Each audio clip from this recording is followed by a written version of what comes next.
اس کے بالکل سامنے اب آپ کو یہ بلڈنگ جو نظر آ رہی ہے اس کا نام ہے گوہر کمپلیکس یا گوہر ٹاور آئی بلیو. یہ ماڈل موڑ سے جب آپ اندر جاتے ہیں ماڈل کالونی کی طرف تو یہ ایک ہائی رائز بلڈنگ ہے. یہ آپ کو نظر آ رہی ہوگی کہ یہ ایک ہائی رائز بلڈنگ ہی ہے, یہ 80 گز کا مکان نہیں ہے جو ایم کیو ایم کے کسی لونڈے لپاڑے یا ٹچے یونٹ یا سیکٹر انچارج نے کھڑی کروا دی ہے. میں سابقہ چینل پہ ایک پروگرام اس حوالے سے کر چکا ہوں. میں یہ تک کہہ چکا ہوں کہ کیا ہمارے حکام بالا کسی حادثے کے منتظر ہیں.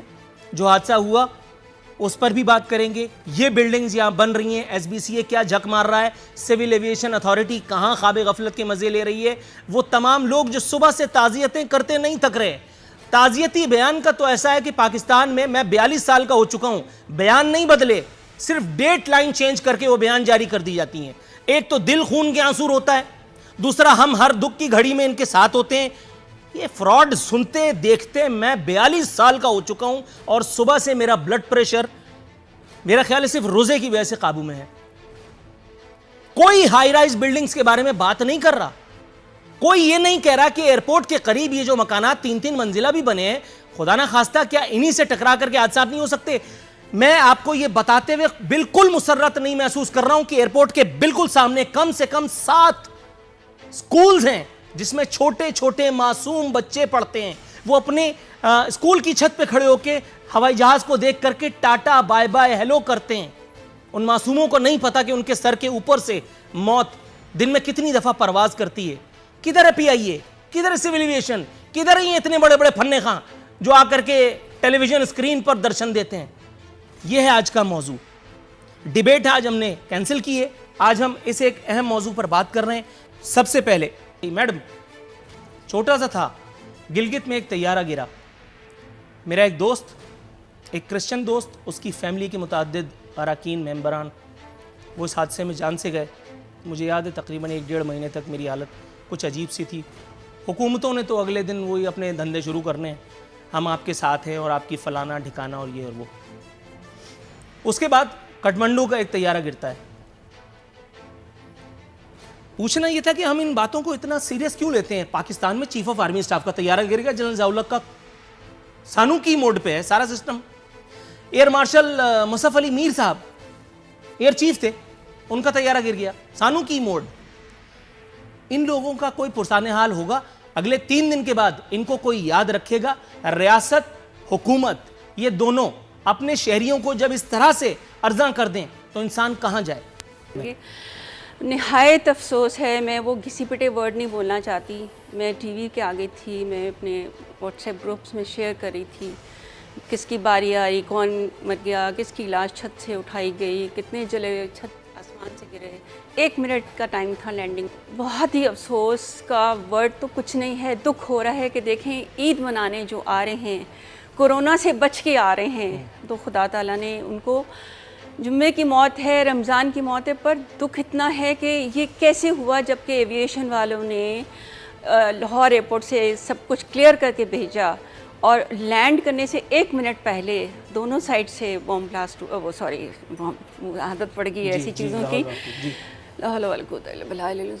تو یہ کیسے ہوا اب تو جب تفتیش ہوگی تبھی معلوم ہوگا. اب والی بات 3 دن کے بعد افسوس تو کم ہو جاتے ہیں, وہی گھسے پٹے ورڈ سب بول دیتے ہیں, پر اس کا کچھ حل ایسا ہونا چاہیے کہ اپنے پرانے ایئر کرافٹ جو تھے پہلے زمانے کے, میرے خیال میں ان کو ری چیک ساروں کو اوورالنگ کرا کے پھر سے ان کو, اب ٹائم ہے ہمارے پاس, وقت بھی ہے, موقع بھی ہے کہ فلائٹ زیادہ چل نہیں رہی, اور اب اس کے بعد تو میرے خیال میں لوگ ٹریول کرنا بھی بہت ہی ڈریں گے اس بات پہ. تو ہماری حکومت کو چاہیے کہ پرانے ایئر کرافٹس کو دوبارہ سے ان کی اوورالنگ کی جائے تاکہ ان کی پتہ چلے کہ لینڈنگ کے وقت کیا ہونا ہے. ٹیک آف کے وقت تو پتہ چلا پوری فلائٹ 1.5 گھنٹے کی آ گئی, اب لینڈ کرنے سے 1 منٹ پہلے ایسے ہوا, تو اب یہ کیوں, کب, کیسے, اس کا جواب دینا چاہیے پی آئی والوں. کیوں نہیں پتا ہے سندھ سرکار کو وہ ویژنری مراد علی شاہ جو عالم بالا اور عالم برزخ معاذ اللہ اس کے معاملات میں مداخلت پہ تلا ہوا ہے, اس کو یہ کیوں نہیں سمجھ میں آ رہا کہ میرے فرائض منصبی اللہ میاں کے معاملات میں ٹانگ اڑانے کی نہیں ہے, میرے معاملات در حقیقت کچھ اور ہیں. ماڈل کالونی میں ایس بی سی اے نے, ماڈل کالونی تو میں ایک نام لے رہا ہوں کیونکہ وہاں ایک حادثہ ہوا ہے, پورے کراچی میں ہے اور آپ یہ ذاتی طور پہ جانتے ہیں. بچوں کے اسکول کی بلڈنگ کی ایک ایک منزل منہدم کی گئی. اس کے بعد جب لاکھوں روپے رشوت دی گئی تو وہ بلڈنگ آپ سب جانتے ہیں. یہ کراچی میں ایک معمول کی بات ہے, میں کوئی انکشاف نہیں کر رہا. گیسٹ ہاؤس ایک بنایا گیا, میں حیران تھا رہائشی علاقے میں گیسٹ ہاؤس کا کیا کام ہے.